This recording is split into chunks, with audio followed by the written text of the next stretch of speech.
নমস্কার, বৈচিত্র্যের বৈচিত্র্যময় জগতে আপনাদের স্বাগত জানাই। আজ রবিবাসরীয় দুপুরে আপনারা শুনতে চলেছেন শরদিন্দু বন্দ্যোপাধ্যায়ের ব্যোমকেশ সিরিজের বিখ্যাত গল্প রক্তমুখী নীলা। গল্পটি আমরা নিয়েছি আনন্দ পাবলিশার্স থেকে প্রকাশিত ব্যোমকেশ সমগ্র থেকে। তাহলে শুরু করা যাক আমাদের আজকের গল্প রক্তমুখী নীলা। টেবিলের উপরে পা তুলে ব্যোমকেশ পা নাচাচ্ছিল। খোলা সংবাদপত্রটা তার কোলের ওপরে ছড়ানো। শ্রাবণের কর্মহীন সকালে দুজনে বাসায় বসে আছি। গত 4 দিন ঠিক এভাবেই কেটেছে। আজকেও এই ধারাস্রাবী ধূসর দিনটা এভাবেই কাটবে এই ভাবতে ভাবতে বিমর্ষ হয়ে পড়েছিলাম। ব্যোমকেশ কাগজে মগ্ন, তার পা স্বেচ্ছা মতো নিচে চলেছে। আমি নীরবে সিগারেট টেনে চলেছি। কারো মুখে কথা নেই, কথা বলার অভ্যেস যেন ক্রমে ছুটে যাচ্ছে। কিন্তু চুপ করে দুজনে কাহাতক বসে থাকা যায়। অবশেষে যা হোক একটা কিছু বলবার উদ্দেশ্যে বললাম, খবর কিছু আছে? ব্যোমকেশ চোখ না তুলে বলল, খবর গুরুতর। দুজন দাগী আসামি সম্প্রতি মুক্তি লাভ করেছে। একটু আশান্বিত হয়ে জিজ্ঞাসা করলাম, কে তারা? একজন হচ্ছেন শরৎচন্দ্রের চরিত্রহীন, তিনি মুক্তি লাভ করেছেন বিচিত্রা নামক টকি হাউস। আরেকজনের নাম শ্রীযুক্ত রমানাথ নিয়োগী, ইনি মুক্তি লাভ করেছেন আলিপুর জেল থেকে। 10 দিনের পুরনো খবর, তাই আজ কালকেতু দয়া করে জানিয়েছেন। বলে সে ক্রুদ্ধ হতাশ ভঙ্গিতে কাগজখানা ফেলে উঠে দাঁড়ালো। বুঝলাম সংবাদপত্রের অপ্রাচুর্যে বেচারা ভেতরে ভেতরে ধৈর্য হারিয়েছে। অবশ্য আমাদের পক্ষে নিষ্কর্ম অবস্থায় স্বাভাবিক, কিন্তু তাই বলেই বর্ষার দিনে তাজা মুড়ি চাল ভাজার মতো সংবাদপত্রে 2-1 গরম গরম খবর থাকবে না, এটাই বা কেমন কথা? বেকারের দল তবে বাঁচবে কিসের আশায়? তবু নাই মামার চেয়ে কানা মামা ভালো। বললাম, শরৎচন্দ্রের চরিত্রহীনকে তো চিনি, কিন্তু রমানাথ নিয়োগী মহাশয়ের সঙ্গে পরিচয় নেই, তিনি কে? ব্যোমকেশ ঘরময় পায়চারি করল। জানলা দিয়ে বাইরে বৃষ্টি ঝাপসা আকাশের পানে তাকিয়ে রইল। তারপর বলল, নিয়োগী মহাশয় নিতান্ত অপরিচিত নয়। কয়েক বছর আগে তার নাম খবরের কাগজে খুব বড় বড় অক্ষরেই ছাপা হয়েছিল, কিন্তু সাধারণ পাঠকের স্মৃতি এত কম যে 10 বছর আগের কথা মনে থাকে না। তা ঠিক, কিন্তু আমার প্রশ্নের উত্তর পেলাম না। কে তিনি? তিনি একজন চোর। ছিচকে চোর নয়, ঘটিবাটি চুরি করেন না। তার নজর কিছু উঁচু, মারিত গণ্ডার, লুটিত ভাণ্ডার। বুদ্ধিও যেমন অসাধারণ, সাহসও তেমনই অসীম। আজকাল আর এরকম লোক পাওয়া যায় না। দেশের দুর্ভাগ্য, সন্দেহ নেই, কিন্তু তার নাম বড় বড় অক্ষরে খবরের কাগজে উঠেছিল কেন? কারণ শেষ পর্যন্ত তিনি ধরা পড়ে গিয়েছিলেন এবং প্রকাশ্য আদালতে তার বিচার হয়েছিল। টেবিলের উপর সিগারেটের টিন রাখা ছিল। একটা সিগারেট তুলে নিয়ে ব্যোমকেশ যত্ন সহকারে ধরালো। তারপর আবার চেয়ারে বসে পড়ে বলল,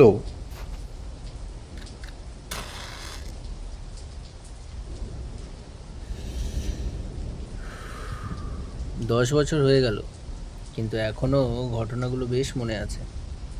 তখন আমি সবেমাত্র এ কাজ আরম্ভ করেছি, তোমার সঙ্গে দেখা হওয়ারও আগে। দেখলাম উদাসভাবে কথা বলতে আরম্ভ করে সে নিজেই নিজের স্মৃতিকথায় জড়িয়ে পড়েছে। বর্ষার দিনে যখন অন্য কোনো মুখরোচক খাদ্য হাতের কাছে নেই, তখন স্মৃতিকথাই চলুক। এই ভেবে আমি বললাম, গল্পটা শুনি। গল্প কিছু নেই, তবে ব্যাপারটা আমার কাছে একটা কারণে রহস্যময় হয়ে আছে। পুলিশ খেটেছিল খুব এবং বাহাদুরিও দেখিয়েছিল অনেক, কিন্তু আসল জিনিসটি উদ্ধার করতে পারেনি। তবে বলি শোনো, সে সময় কলকাতা শহরে হঠাৎ জহরত চুরির খুব ধুম পড়ে গিয়েছিল। আর জওহরলাল হীরালালের দোকানে চুরি হচ্ছে, কাল দত্ত কোম্পানির দোকানে চুরি হচ্ছে, এই রকম ব্যাপার। দিন 15-র মধ্যে 5খানা বড় বড় দোকান থেকে প্রায় 3-4 লক্ষ টাকার হীরা জহরত লোপাট হয়ে গেল। পুলিশ সজোরে তদন্ত লাগিয়ে দিলে। তারপর একদিন মহারাজ রমেন্দ্র সিংহের বাড়িতে চুরি হলো। মহারাজ রমেন্দ্র সিংহের পরিচয় দিয়ে তোমায় অপমান করব না। বাঙালির মধ্যে তার নাম জানে না এমন লোক কমই আছে। যেমন ধনী তেমনই ধার্মিক। তার মতো সহৃদয় দয়ালু লোক আজকালকার দিনে বড় একটা দেখা যায় না। সম্প্রতি তিনি একটু বিপদে জড়িয়ে পড়েছেন, কিন্তু সে থাক। ভালো ভালো জহরত সংগ্রহ করা তার একটা শখ ছিল। বাড়িতে দোতলার একটা ঘরে তার সংগৃহীত জহরতগুলি কাচের শোকেসে সাজানো থাকত। সতর্কতার অভাব ছিল না।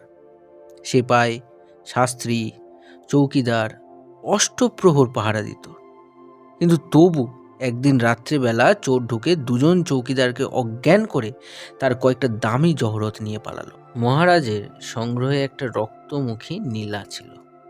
সেটা তার অত্যন্ত প্রিয়। নীলাটাকে মহারাজ নিজের ভাগ্যলক্ষ্মী মনে করতেন, সর্বদা আঙুলে পড়ে থাকতেন।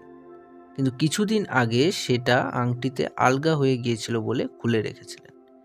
বোধহয় ইচ্ছে ছিল শ্যাকরা ডাকিয়ে মেরামত করে আবার আঙুলে পড়বেন। চোর সেই নীলাটাও নিয়ে গিয়েছিল। নীলা সম্বন্ধে তুমি কিছু জানো কি না বলতে পারি না। নীলা জিনিসটা হিরে, তবে নীল হিরে। অন্যান্য হীরের মতো কিন্তু কেবল ওজনের উপরই এর দাম হয় না।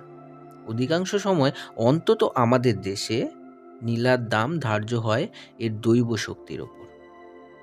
নীলা হচ্ছে শনি গ্রহের পাথর।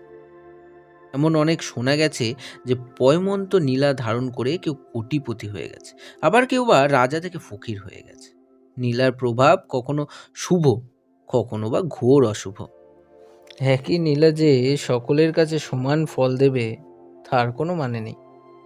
একজনের পক্ষে যে নীলা মহাশুভকর, অন্যের পক্ষে সেই নীলাই সর্বনেশে হতে পারে।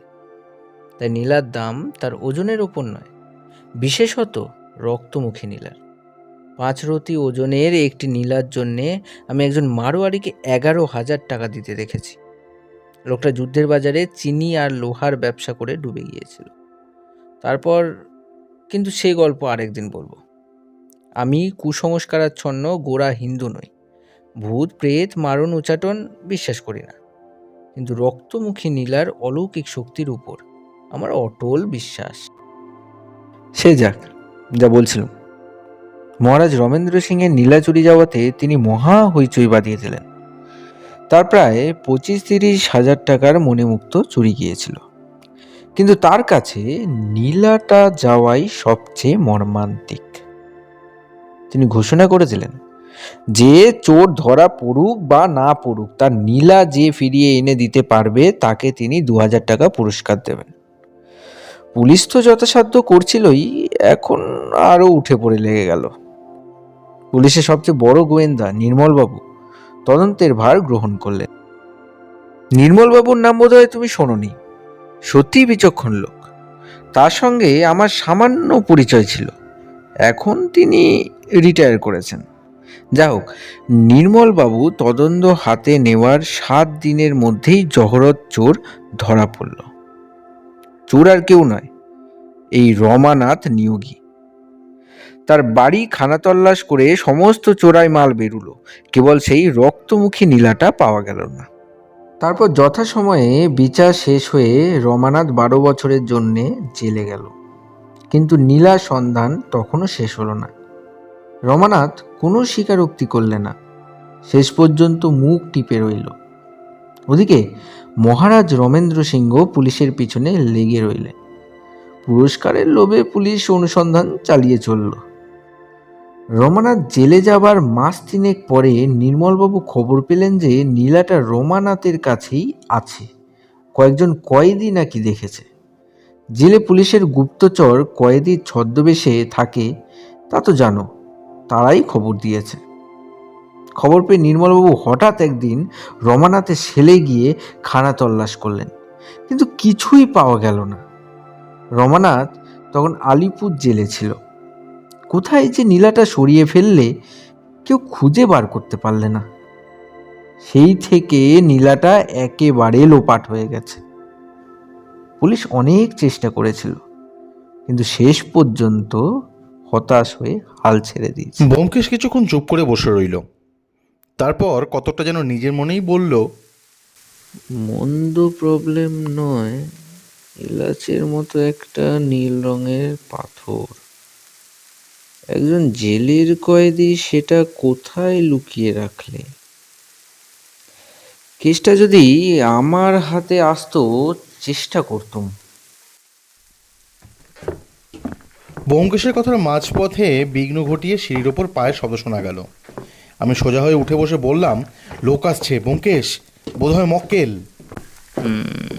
বুড়ো লোক, দামি জুতো, এই বর্ষাতেও মচমচ করছে, সম্ভবত গাড়ি মোটরে ঘুরে বেড়ান, সুতরাং বড় মানুষ।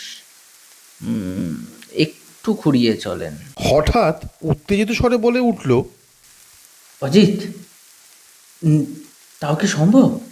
জ্বালা দিয়ে গলা বাড়িয়ে দেখো তো, প্রকাণ্ড একখানা রোলস রয়েস সামনে দাঁড়িয়ে আছে কিনা। আছে, ঠিক ধরেছি তাহলে। কি আশ্চর্য যোগাযোগ অজিত! যার কথা হচ্ছিল সেই মহারাজ রমেন্দ্র সিংহ আসছেন। কেন আসছেন জানো? আমি সৎসাহে বললাম, জানি, খবরের কাগজে পড়েছি। তার সেক্রেটারি হরিপদ রক্ষিত সম্প্রতি খুন হয়েছে, সেই বিষয়ে হয়তো। দ্বারে টোকা পড়ল। দ্বার খুলে ব্যোমকেশ আসুন মহারাজ। বলে যে লোকটিকে সসম্ভ্রমে আহ্বান করলো, সাময়িক কাগজপত্রে তার অনেক ছবি দেখে থাকলেও আসল মানুষটিকে এই প্রথম চাক্ষুষ করলাম। সঙ্গে লোকলস্করের আড়ম্বর নেই, অত্যন্ত সাদাসিধা ধরনের মানুষ, ঈষৎ রুগ্ন, ক্ষীণ চেহারা, পায়ের একটা দোষ থাকাতে একটু খুঁড়িয়ে চলেন। বয়স বোধ করি 60 পার হয়ে গিয়েছে, কিন্তু বার্ধক্যের লোলচর্ম তার মুখখানিকে কুৎসিত করতে পারেনি, বরং একটি স্নিগ্ধ প্রসন্নতা মুখের জরাজনিত বিকারকে মহিমান্বিত করে তুলেছে। মহারাজ একটু হেসে ব্যোমকেশের মুখের দিকে তাকালেন। তার দৃষ্টিতে ঈষৎ বিস্ময় প্রকাশ পেল। বললেন, আপনার ভাব দেখে মনে হচ্ছে আপনি আমার প্রতীক্ষা করছিলেন। আমি যে আসব সেটা কি আগে থাকতে অনুমান করেছিলেন নাকি? এত বড় সৌভাগ্য আমি কল্পনা করতে পারিনি। কিন্তু আপনার সেক্রেটারির মৃত্যুর কোনো কিনারাই যখন পুলিশ করতে পারলো না, তখন আশা হয়েছিল হয়তো মহারাজ স্মরণ করবেন। কিন্তু আসুন, আগে বসুন। মহারাজ চেয়ারে বসে ধীরে ধীরে বললেন, হ্যাঁ, আজ 5 দিন হয়ে গেল, পুলিশ তো কিছুই করতে পারলো না। তাই ভাবলুম দেখি যদি আপনি কিছু করতে পারেন। হরিপদর উপর আমার একটা মায়া জন্মে গিয়েছিল। তাছাড়া তার মৃত্যুর ধরনটাও এমন ভয়ঙ্কর। অবশ্য সে সাধু লোক ছিল না, কিন্তু আপনারা তো জানেন ওই রকম লোককে সৎপথে আনবার চেষ্টা করা আমার একটা খেয়াল। আর সব দিক দিয়ে দেখতে গেলে হরিপদ নেহাত মন্দ লোক ছিল না, কাজকর্ম ভালোই করত, আর কৃতজ্ঞতাও যে তার অন্তরে ছিল সে প্রমাণ আমি অনেকবার পেয়েছি।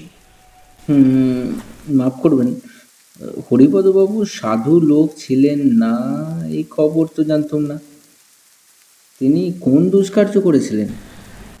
দেখুন, সাধারণে যাকে দাগি আসামি বলে সে ছিল তাই। অনেকবার জেল খেটেছিল। শেষবার জেল থেকে বেরিয়ে যখন সে আমার কাছে এলো। দয়া করে সব কথা গোড়া থেকে বলুন। খবরের কাগজের বিবরণ আমি পড়েছি বটে, কিন্তু তা এত অসম্পূর্ণ যে কিছুই ধারণা করা যায় না।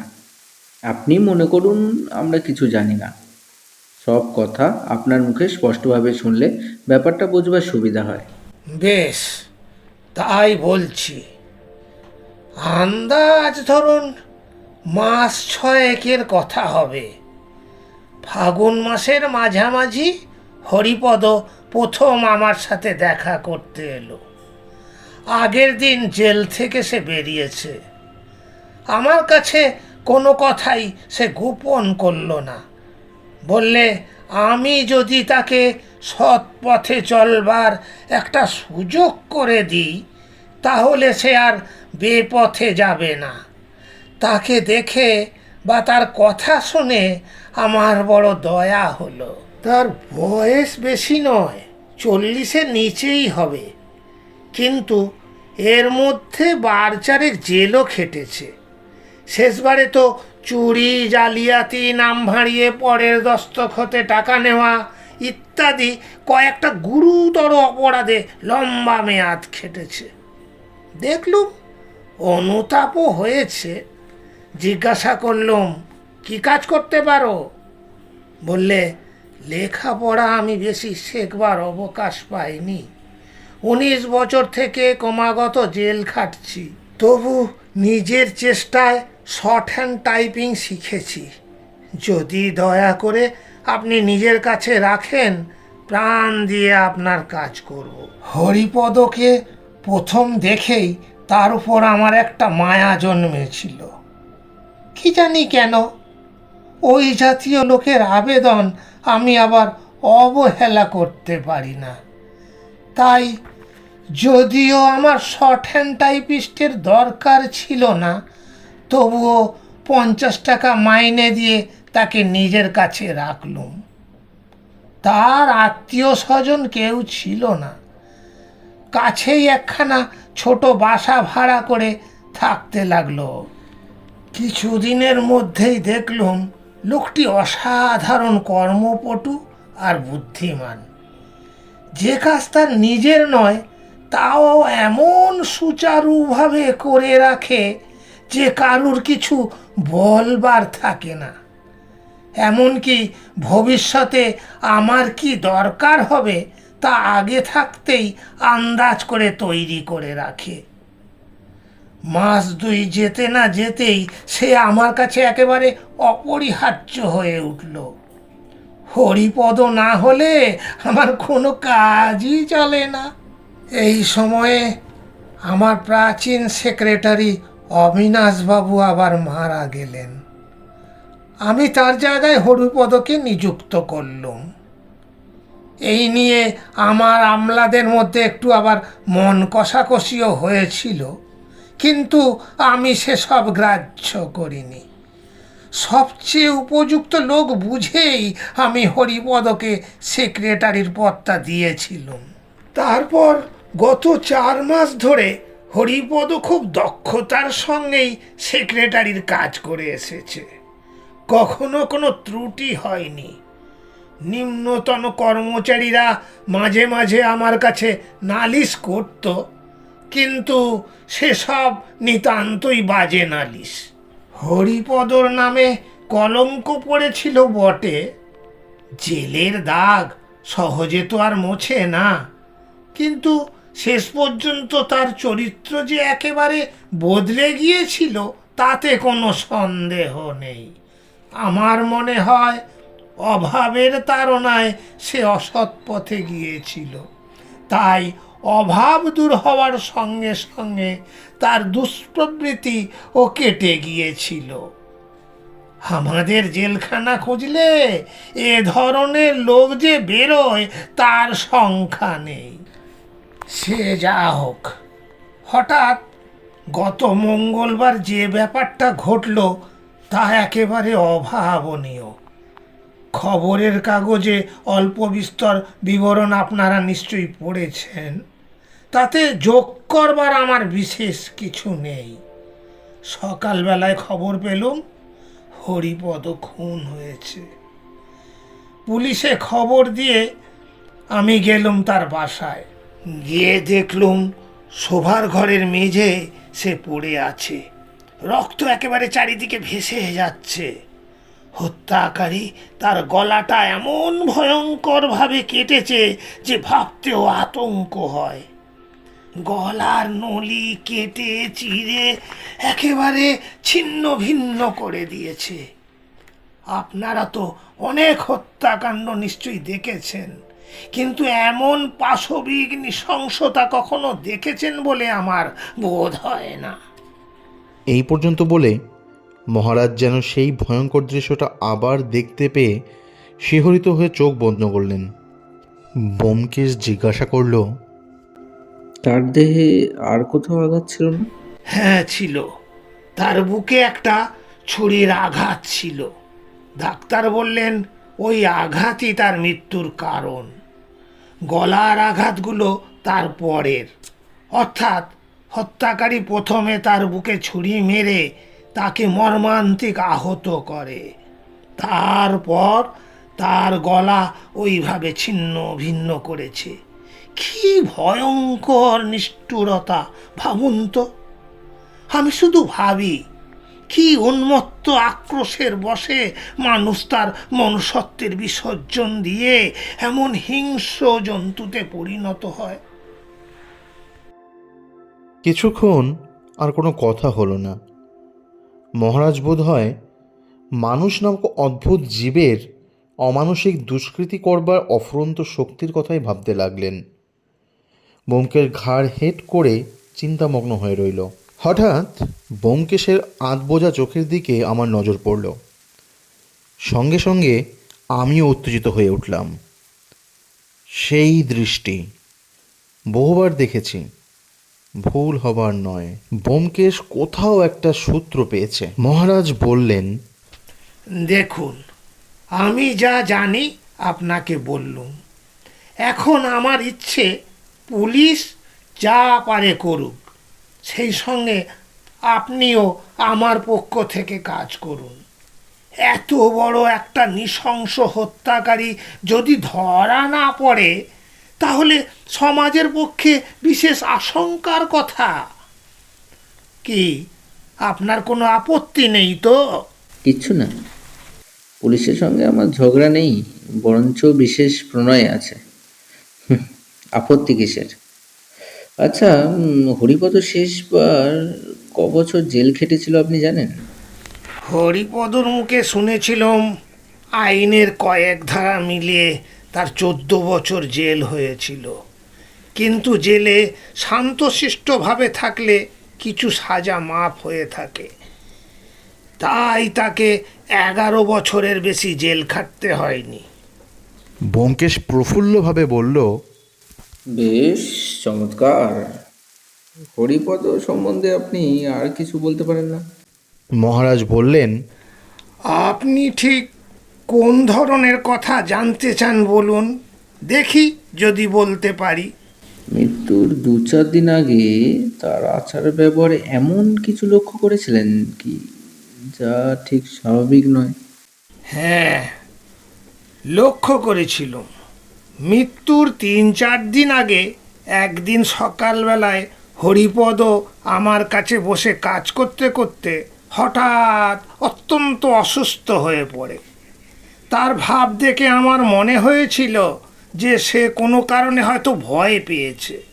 সে সময় আর কেউ আপনার কাছে ছিল না? মহারাজ একটু ভেবে বললেন, সে সময় কতকগুলো ভিক্ষার্থীর আবেদন আমি দেখছিলাম। যতদূর মনে পড়ে একজন ভিক্ষার্থী তখন সেখানে উপস্থিত ছিল। তার সামনেই হরিপদ অসুস্থ হয়ে পড়ে? হ্যাঁ। মহারাজ প্রায় 5 মিনিট গালে হাত দিয়ে বসে চিন্তা করলেন।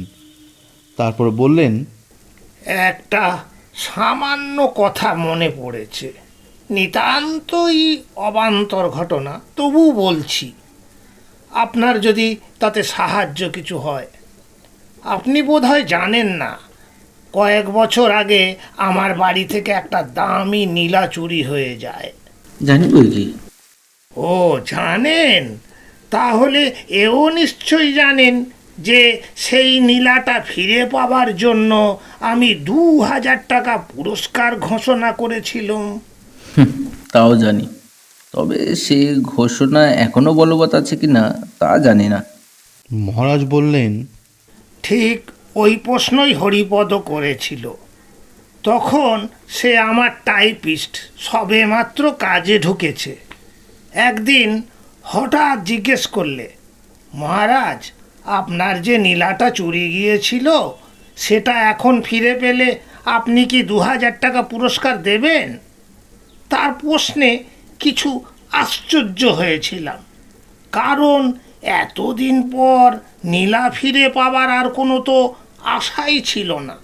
পুলিশ আগেই হাল ছেড়ে দিয়েছিল। আপনি হরিপদের প্রশ্নের কি উত্তর দিয়েছিলেন? বলেছিলুম যদি নীলা ফিরে পাই নিশ্চয়ই দেব। ব্যোমকেশ তড়াক করে উঠে দাঁড়িয়ে বলল, মহারাজ, আমি যদি আজ ওই প্রশ্ন করি তাহলে কি সেই একই উত্তরই দেবেন? মহারাজ কিছুক্ষণ অবাক হয়ে তাকিয়ে থাকলেন, বললেন, হ্যাঁ নিশ্চয়ই, কিন্তু ব্যোমকেশ আবার বসে পড়ে বলল, আপনি হরিপদের হত্যাকারীর নাম জানতে চান? মহারাজ কিছুক্ষণ অবাক হয়ে তাকিয়ে থাকলেন, বললেন, আমি তো কিছুই বুঝতে পারছি না। আপনি হরিপদর হত্যাকারীর নাম জানেন নাকি? জানি, তবে তার বিরুদ্ধে প্রমাণ সংগ্রহ করা আমার কাজ নয়। সে কাজ পুলিশ করুক, আমি শুধু তার নাম বলে দেব। তারপর তার বাড়ি তল্লাশ করে প্রমাণ বার করা বোধ হয় শক্ত হবে না। অভিভূত কণ্ঠে মহারাজ বললেন, কিন্তু এ যে ভেলকিবাজির মতো মনে হচ্ছে। সত্যি আপনি তার নাম জানেন?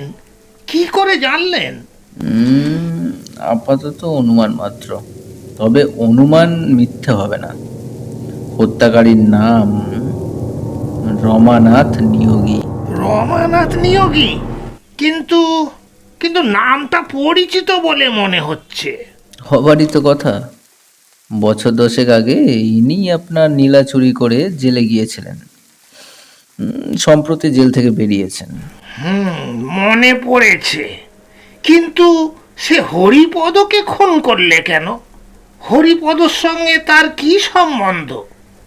সম্বন্ধ আছে, পুরনো কয়েকটা নথি ঘাটলেই সেটা বেরোবে। কিন্তু মহারাজ, বেলা প্রায় 11টা বাজে, আর আপনাকে ধরে রাখবো না।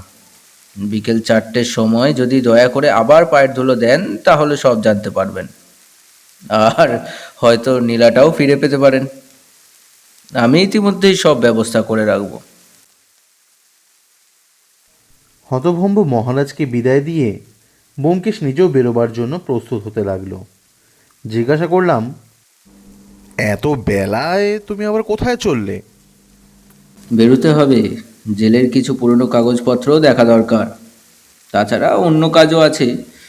কখন ফিরবো কিছু ঠিক নেই, যদি সময় পাই হোটেলে খেয়ে নেব। বলে ছাতা ও রেনকোট নিয়ে বিরামহীন বৃষ্টির মধ্যে পেরিয়ে পড়ল।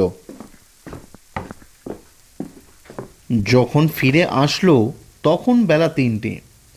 জামা জুতো খুলতে খুলতে বলল, বেজায় খিদে পেয়েছে, কিছু খাওয়া হয়নি, স্নান করে নি। পুটিরাম, চট করে কিছু খাওয়ার ব্যবস্থা কর, আজ ম্যাটিনি, ঠিক 4টের সময় অভিনয় আরম্ভ হবে। বিস্মিতভাবে বললাম, সে কি, কিসের অভিনয়? ভয় নেই, এই ঘরেই অভিনয় হবে। অজিত, দর্শকের জন্যে আরও গোটা কয়েক চেয়ার এই ঘরে আনিয়ে রাখো। বলে স্নান ঘরে ঢুকে পড়ল। স্নান সেরে দুপুরে খাবার খেতে বসে বললাম, সারাদিন কি করলে বলো? ব্যোমকেশ অনেকখানি অমলেট মুখে পুড়ে দিয়ে তৃপ্তির সাথে চিবোতে চিবোতে বলল, জেল ডিপার্টমেন্টের অফিসে আমার এক বন্ধু আছেন। প্রথমে তার কাছে গেলুম, সেখানে পুরনো রেকর্ড বার করে দেখা গেল যে আমার অনুমান ভুল হয়নি। তোমার অনুমানটা কি? প্রশ্নে কান না দিয়ে ব্যোমকেশ বলতে লাগলো, এখানকার কাজ শেষ করে বিধুবাবুর কাছে গেল। হরিপদের খুনটা তারই এলাকায় পড়ে। কেসের ইনচার্জ হচ্ছেন ইন্সপেক্টর পূর্ণবাবু। পূর্ণবাবুকে ব্যাপারটা বুঝিয়ে এবং বিধুবাবুর পদোদয়ে যথোচিত তৈল প্রয়োগ করে শেষ পর্যন্ত কার্যোদ্ধার হলো। কিন্তু এই কার্যটা যে কি আমি এখনো তা জানি না। কাজটা হচ্ছে প্রথমত রমানাথ নিয়োগীর ঠিকানা বার করা, এবং দ্বিতীয়ত তাকে গ্রেপ্তার করে তার বাসা খানা তল্লাশ করা। ঠিকানা সহজেই বেরুলো, কিন্তু খানা তল্লাশে বিশেষ ফল হলো না। অবশ্য রমানাথের ঘর থেকে একটা ভীষণাকৃতি ছোড়া বেরিয়েছে। তাতে মানুষের রক্ত পাওয়া যায় কি না পরীক্ষার জন্যে পাঠানো হয়েছে। কিন্তু যে জিনিস পাবো আশা করেছিলুম তা পেলুম না। লোকটা লুকিয়ে রাখবার ক্ষমতা অসামান্য। কি জিনিস? মহারাজের নীলাটা। তারপর এখন কি করবে? এখন অভিনয় করব। রমানাথের কুসংস্কারে ঘা দিয়ে দেখব যদি কিছু ফল পাই। ওই বোধহয় মহারাজ এলেন, বাকি অভিনেতারাও এসে পড়লো বলে। বলে ঘড়ির দিকে তাকালো। আর কারা আসবে? রমানাথ এবং তার রক্ষীরা। তারা এখানে আসবে? বিধুবাবুর সঙ্গে সেই রকম ব্যবস্থাই হয়েছে। পুটিরাম, খাবারের বাসনগুলো সরিয়ে নিয়ে যাও। আর কিছু জিজ্ঞাসা করবার সময় পেলাম না। মহারাজ এসে প্রবেশ করলেন। ঘড়িতে ঠং ঠং করে 4টে বাজল। দেখলাম মহারাজ রাজোচিত শিষ্টতা রক্ষা করেছেন। মহারাজকে সমাদর করে বসাতে না বসাতেই আরও কয়েকজনের পায়ের শব্দ শোনা গেল। পরক্ষণেই বিধুবাবু, পূর্ণবাবু আর আরও 2জন সাব ইন্সপেক্টরের সাথে রমানাথ প্রবেশ করল। রমানাথের চেহারায় এমন কোনো বিশেষত্ব নেই যা দৃষ্টি আকর্ষণ করে। চুরিবিদ্যায় পারদর্শী হতে হলে বোধহয় চেহারাটি নিতান্তই চলনসই হওয়া দরকার। রমানাথের মাথায় ছোট করে চুল ছাটা, কপাল অপরিসর, চিবুক ছুচালো, চোখে সতর্ক চঞ্চলতা। তার গায়ে বহু বৎসরের পুরনো চামড়ার বোতামাটা 5 মিশলি রঙের স্পোর্টিং কোট ও পায়ে অপ্রত্যাশিত একজোড়া রবারের বুট জুতো দেখে সহসা হাস্যরসের উদ্রেক হয়। ইনি যে একজন সাংঘাতিক ব্যক্তি সে সন্দেহ কারো মনেই জাগে না। ব্যোমকেশ তার দিকে আঙুল দেখিয়ে বলল, মহারাজ, লোকটিকে চিনতে পারেন কি? মহারাজ বললেন, হ্যাঁ, চিনতে পারছি। এই লোকটাই সেদিন ভিক্ষে চাইতে গিয়েছিল। বেশ, এখন তাহলে আপনারা সকলে আসন গ্রহণ করুন। বিধুবাবু, মহারাজের সঙ্গে নিশ্চয়ই পরিচয় আছে। আসুন, আপনি মহারাজের পাশে বসুন। রমানাথ, তুমি এইখানে বসো। বলে ব্যোমকেশ রমানাথকে টেবিলের ধারে একটা চেয়ার দেখিয়ে দিল। রমানাথ কোনো কথা না বলে চেয়ারে বসল। 2জন সাব ইন্সপেক্টর তার 2 পাশে বসল। বিধুবাবু যথাসম্ভব গাম্ভীর্য অবলম্বন করে কটমট করে চারিদিকে তাকাতে লাগলেন। এই সম্পূর্ণ আইনের বাইরের ব্যাপারটি ঘটতে দিয়ে তিনি যে ভেতরে ভেতরে প্রচণ্ড পরিমাণে অস্বস্তি বোধ করছেন তা তার ভাবভঙ্গিতেই প্রকাশ পেতে লাগলো। সবাই বসলে ব্যোমকেশ টেবিলের সামনে বসলো। আজ আমি আপনাদের একটা গল্প বলবো। অজিতের গল্পের মতো কাল্পনিক গল্প নয়, সত্য ঘটনা। যতদূর সম্ভব নির্ভুলভাবেই বলার চেষ্টা করব। যদি কোথাও ভুল হয় রমানাথ সংশোধন করে দিতে পারবে। রমানাথ ছাড়া আর একজন এই কাহিনী জানতো, কিন্তু আজ সে বেঁচে নেই। এইটুকু ভূমিকা করে ব্যোমকেশ তার গল্প আরম্ভ করল। রমানাথের মুখ কিন্তু নির্বিকার হয়ে রইল। সে মুখ তুলল না, একটা কথা বলল না, নির্লিপ্তভাবে আঙুল দিয়ে টেবিলের উপরে দাগ কাটতে লাগলো। রমানাথ জেলে যাওয়ার পর থেকেই গল্প আরম্ভ করছি। রমানাথ জেলে গেল, কিন্তু মহারাজের নীলাটা সে কাজ ছাড়া করল না, সঙ্গে করে নিয়ে গেল। কি কৌশলে সকলের সতর্ক দৃষ্টি এড়িয়ে নিয়ে গেল তা আমি জানি না, জানবার চেষ্টাও করিনি। রমানাথ ইচ্ছে করলে বলতে পারে। পলকের জন্য রমানাথ ব্যোমকেশের মুখের দিকে চোখ তুলেই আবার এক মনে টেবিলে দাগ কাটতে লাগলো। ব্যোমকেশ বলতে লাগলো, রমানাথ অনেক ভালো ভালো দামি জহরত চুরি করেছিল, কিন্তু তার মধ্যে থেকে কেবল মহারাজের রক্তমুখী নীলাটাই যে কেন সঙ্গে রেখেছিল তা অনুমান করাই দুষ্কর। সম্ভবত পাথরটার একটা সম্মোহন শক্তি ছিল। জিনিসটা দেখতেও চমৎকার, গাঢ় নীল রঙের একটা হীরা, তার ভেতর থেকে রক্তের মতো লাল রং ফুটে বেরোচ্ছে। রমানাথ সেটাকে সঙ্গে নেবার লোভ সামলাতে পারেনি। পাথরটা খুব পয়মন্ত, এ কথাও সম্ভবত রমানাথ শুনেছিল। দুর্নিয়তি যখন মানুষের সঙ্গ নেয় তখন মানুষ তাকে বন্ধু বলেই ভুল করে। যা হোক, রমানাথ আলিপুর জেলে রইল। কিছুদিন পরে পুলিশ জানতে পারলো যে নীলাটা তার কাছেই আছে। যথাসময়ে রমানাথের সেল খানা তল্লাশ হলো। রমানাথের সেলে আরেকজন কয়েদি ছিল, তাকেও সার্চ করা হলো, কিন্তু নীলা পাওয়া গেল না। কোথায় গেল নীলাটা? রমানাথের সেলে যে দ্বিতীয় কয়েদি ছিল তার নাম হরিপদ রক্ষিত। হরিপদ পুরনো দাগি আসামি, ছেলেবেলা থেকেই জেল খেটেছে। তার অনেক গুণ ছিল। যারা জেলের কয়েদি নিয়ে ঘাটাঘাটি করেছেন তারাই জানেন, এক জাতীয় কয়েদি আছে যারা নিজেদের গলার মধ্যে পকেট তৈরি করে। ব্যাপারটা শুনতে খুবই আশ্চর্য, কিন্তু মিথ্যে নয়। কয়েদিরা টাকা কড়ি জেলে নিয়ে যেতে পারে না, অথচ তাদের মধ্যে বেশিরভাগই নেশাখোর। তাই ওয়ার্ডারদের ঘুষ দিয়ে বাইরে থেকে মাদক দ্রব্য আনবার জন্যে টাকার দরকার হয়। গলায় পকেট তৈরি করবার ফন্দি এই প্রয়োজন থেকেই উৎপন্ন হয়েছে। যারা কাঁচা বয়স থেকে জেলে আছে তাদের মধ্যেই এই জিনিসটা বেশি দেখা যায়। প্রবীণ পুলিশ কর্মচারী মাত্রই এসব কথা জানেন। হরিপদ ছেলেবেলা থেকে জেল খাটছে, সে নিজের গলায় পকেট তৈরি করেছিল। রমানাথ যখন তার সেলে গিয়ে রইল তখন দুজনের মধ্যে বেশ ভাব হয়ে গেল। ক্রমে হরিপদর পকেটের কথা রমানাথ জানতে পারল। তারপর একদিন হঠাৎ পুলিশ জেলে হানা দিল। সেলের মধ্যে নীলা লুকাবার জায়গা নেই। রমানাথ নীলাটাকে হরিপদকে দিয়ে বলল, তুমি এখন গলার মধ্যে লুকিয়ে রাখো। হরিপদকে সে নীলাটা আগেই দেখিয়েছিল এবং হরিপদরও সেটার উপর দারুণ লোভ জন্মেছিল। সেই নীলাটা নিয়েই টপ করে গিলে ফেলল। তার কণ্ঠনালীর মধ্যে নীলাটা গিয়ে রইল। বলা বাহুল্য, পুলিশ এসে যখন তল্লাশ করলো তখন কিছুই পেল না। এই ঘটনার পরদিনই হরিপদ হঠাৎ অন্য জেলে চালান হয়ে গেল। জেলের রেকর্ডে তার উল্লেখ আছে। হরিপদর ভারী সুবিধা হলো।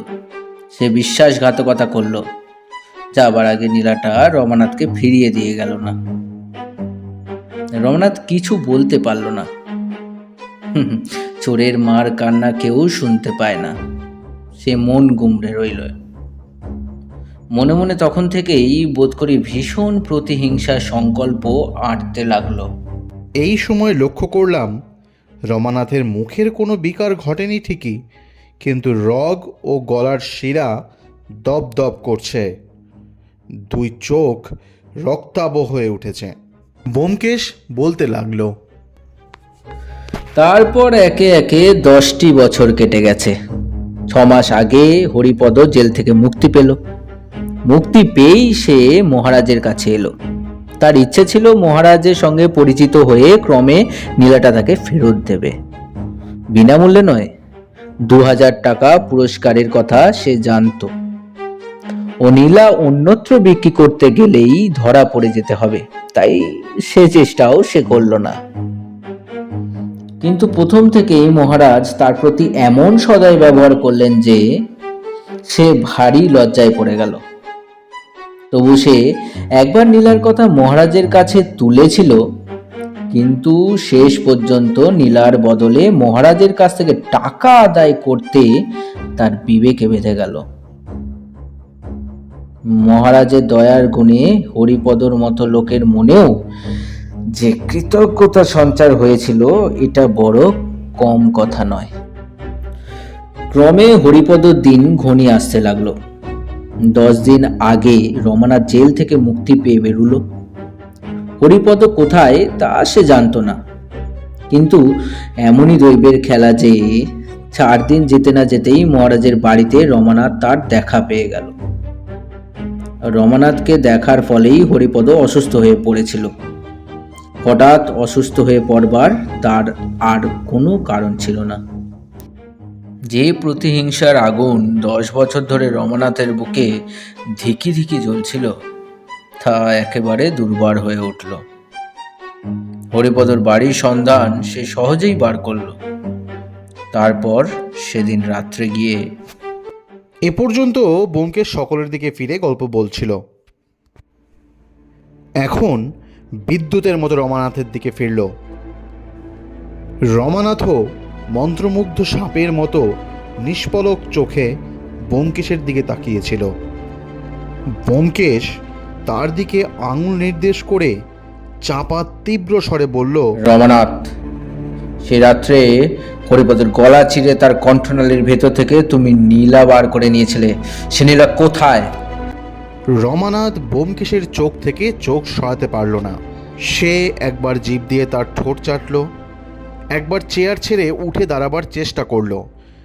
তারপর যেন প্রচণ্ড শক্তি দিয়ে নিজেকে ব্যোমকেশের সম্মোহনী দৃষ্টির নাগপাশ থেকে মুক্ত করার চেষ্টা করে বিকৃত কণ্ঠে বলে উঠল, আমি হরিপদকে আমি খুন করিনি। হরিপদ কার নাম আমি জানি না, নীলা আমার কাছে নেই।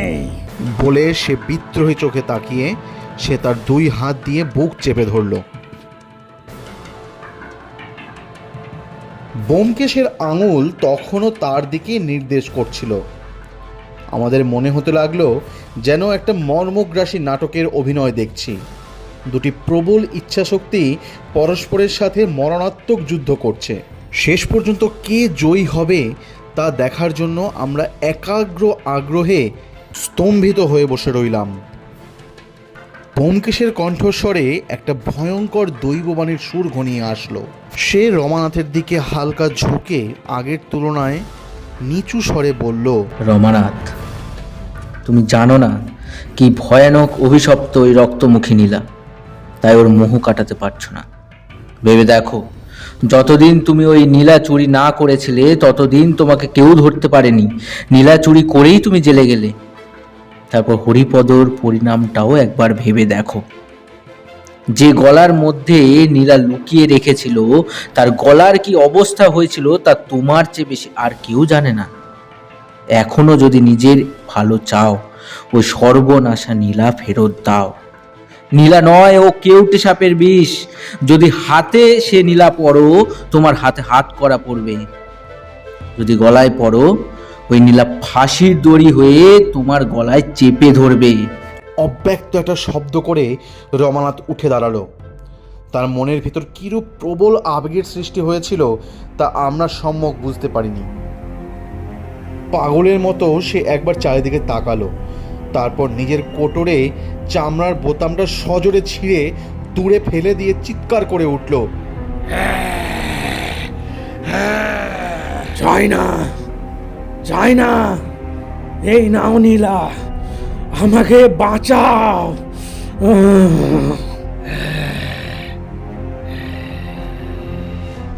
ব্যোমকেশ কপাল থেকে ঘাম মুছল।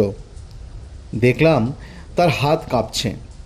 ইচ্ছাশক্তির যুদ্ধে সে জয়ী হয়েছে বটে, কিন্তু অনায়াসে নয়। রমানাথের ছুঁড়ে ফেলে দেওয়া বোতামটা ঘরের কোণে গিয়ে পড়েছিল। সেটা তুলে নিয়ে তার খোলস ছাড়াতে ছাড়াতে ব্যোমকেশ শান্ত স্বরে বলল, মহারাজ, নিন আপনার রক্তমুখী নীলা। এতক্ষণ আপনারা শুনছিলেন রক্তমুখী নীলা। গল্পের সূত্রধার আমি রায়া, ব্যোমকেশের চরিত্রে সুমন, অজিতের চরিত্রে অনিমেষ, মহারাজ রমেন্দ্র সিংহের চরিত্রে সুকুমার মাইতি, রমানাথ নিয়োগীর চরিত্রে সাগ্নিক, পোস্টার ডিজাইন এবং স্পেশাল সাউন্ড এফেক্টসে প্রীতম। আবার দেখা হবে আগামী রবিবার অন্য কোনো নতুন একটি গল্প নিয়ে। ততক্ষণ পর্যন্ত আপনারা আমাদের চ্যানেলটিকে সাবস্ক্রাইব করে আমাদের পাশে থাকুন আর এইভাবেই ভালোবাসা দিতে থাকুন আর শুনতে থাকুন বৈচিত্র্য গপ্পবুক। ধন্যবাদ।